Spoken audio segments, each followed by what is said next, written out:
नमस्कार, आदाब। मैं हूं हफ्सा बानो सिद्दीकी और आप देख रहे हैं रियल एक्सप्रेस।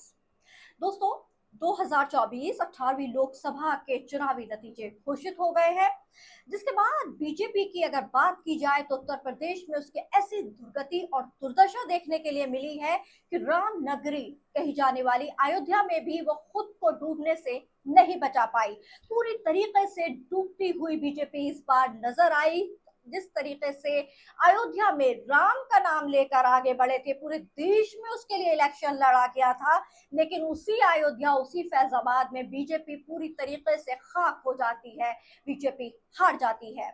जिस इसके बाद से ही लगातार अयोध्या के लोगों पर, पूरे देश भर से, खासकर हिंदुओं की तरफ से वहां के हिंदुओं पर जो है वो अपशब्द और अमर्यादित जो शब्दावली है उसका इस्तेमाल होने लगा।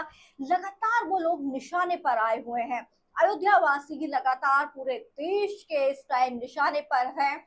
उनको गालियां दी जा रही हैं और इस तरह की जबान उनके खिलाफ यूज की जा रही है, इस्तेमाल की जा रही है कि मैं आपको बयां भी नहीं कर सकती। जो शब्दावली उनके लिए इस्तेमाल की जा रही है, कहा जा रहा है कि तुम इस लायक ही नहीं थे, तुम्हारे लिए मंदिर बनता, तुम राम को नहीं बचा पाए। और इस तरह की भाषा का लगातार उनके खिलाफ जो है वो इस्तेमाल किया जा रहा है। इस तमाम नफरत बढ़ाने के पीछे और आग लगाने के पीछे कई असामाजिक तत्व और ऐसे लोग हैं जो सोशल मीडिया के सहारे इस नफरत को बढ़ाने में लगे हैं और उन पर उल्टी सीधी हरकतें करने में लगे हुए हैं। ऐसे ही एक वीडियो वायरल हो रही है जिसमें आप देख सकते हैं कि एक शख्स है, वो कह रहा है कि इस बार तो राम भक्तों ने तुम्हें बचा लिया। अगर हमारी यानी इंडिया की सरकार आती, राहुल गांधी होता, तो मस्जिद, मंदिर की जगह मस्जिद बन जाती। लेकिन कोई बात नहीं, इंशाल्लाह, या उसने कहा है, लेकिन अल्लाह 5 साल बाद फिर से बनवा देगा। इस तरह की भाषा उनके खिलाफ इस्तेमाल हो रही है। ये शख्स जो है वो टोपी पहने हुए है, मुस्लिम टोपी। लग रहा है कि ये मुस्लिम शख्स है और अल्लाह का नाम भी ले रहा है वीडियो में, जो साफ तौर पे कहा जा सकता है। लेकिन बाद में मालूम होता है जो ये घृणित भाषा और जिस तरीके से ये भड़काऊ भाषा का इस्तेमाल कर रहा है, ये कोई मुस्लिम नहीं बल्कि ये एक हिंदू शख्स है जिसका नाम है धीरेन्द्र राघव।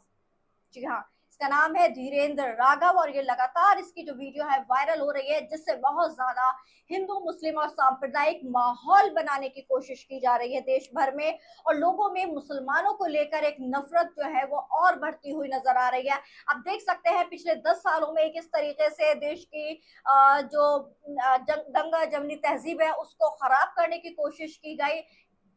लेकिन अब फिर वही चीज इस वीडियो के थ्रू ऐसा माहौल बनाने की कोशिश की जा रही है।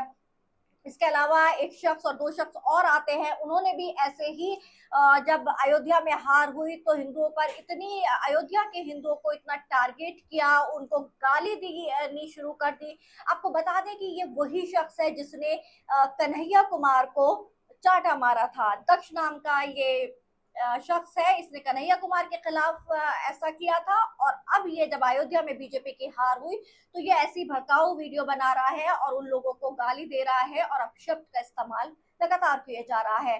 हालांकि खबर आ रही है कि पुलिस ने इनके खिलाफ अब कार्रवाई कर ली है, इनको शायद हिरासत में भी भेजा गया है, ऐसी खबर अभी आ रही है, क्योंकि ये लगातार माहौल खराब करने की कोशिश कर रहे थे। लेकिन आपको बता दें, जब इस शख्स ने कन्हैया कुमार को चाटा मारा था, उसके बाद बहुत सारे लोग इसके समर्थन में आ गए थे और कह रहे थे अच्छा हुआ, ठीक हुआ, और खुश हो रहे थे। तो आप लेकिन ये नहीं समझते कि ये नफरती लोग हैं, ये सिर्फ नफरत करना ही जानते हैं, नफरत फैलाना ही जानते हैं और माहौल खराब ही करना जानते हैं। तो यही वजह है कि जब से अयोध्या के देश भर में जो नतीजे आए वो एक तरफ, लेकिन अयोध्या में जो बीजेपी की हार हुई है उसके बाद से लगातार लोगों का, बीजेपी समर्थकों का जो मूड है वो पहले ही बहुत खराब है कि राम को लाने का दावा करने वाले मोदी आखिर कैसे अयोध्या में हार सकते हैं। हालांकि उन्हें ये नहीं पता कि आप भगवान को जब लाने का वादा करेंगे तो आपको भगवान जरूर अपनी अहमियत का अंदाजा कराएंगे और आपको बिल्कुल खारिज कर देंगे। तो राम को लाने वालों का भगवान राम ने जो घमंड है वो पूरी तरीके से चकना चूर कर दिया है। ये तो आप देख सकते हैं।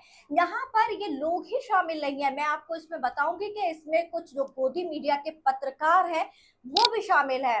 मैं आपको पढ़ के बताती हूँ एक ट्वीट। आपने नाम तो सुना होगा दीपक चौरसिया का। वो ट्वीट लिखते हैं, अयोध्या में हार के बाद कौन कह रहा है जनता विकास के नाम पर वोट करती है। अगर ये बात अक्षरश सत्य होती तो अयोध्या में जिस तरह से विकास हुआ है, रोजगार के अवसर बने हैं, वहां भाजपा कभी नहीं हारती। अगर विकास ही मुद्दा होता तो 5 वर्षों से जेल में कैद आतंकी राशिद इंजीनियर बारामूला कश्मीर से सांसद ना बनता। तो इस तरीके की बातें वो कह रहे हैं कि विकास के नाम पे अयोध्या ने वोट ही नहीं किया, उन्हें इससे कोई मतलब ही नहीं है। तो ये गोदी पत्रकार लगातार अभी भी जो भक्तगिरी में पिछले 10 साल से इनकी भक्तगिरी जारी है, अभी भी लगे हुए हैं। इनको ये नहीं पता कि जनता ने, जब आप खुद भगवान बन जाएंगे, दावा करने लगेंगे। प्रधानमंत्री मोदी ने कहा था कि वो बायोलॉजिकल नहीं है, जबकि मैं आपको बता दूं दोस्तों, दुनिया का हर एक प्राणी जो भी जीव है, सब जो है वो बायोलॉजिकल है, मतलब वो किसी ना किसी से उत्पन्न हुए हैं। लेकिन मोदी जी कहते हैं कि वो जैविक नहीं है, उन्हें तो भगवान ने किसी तरह उतारा है, और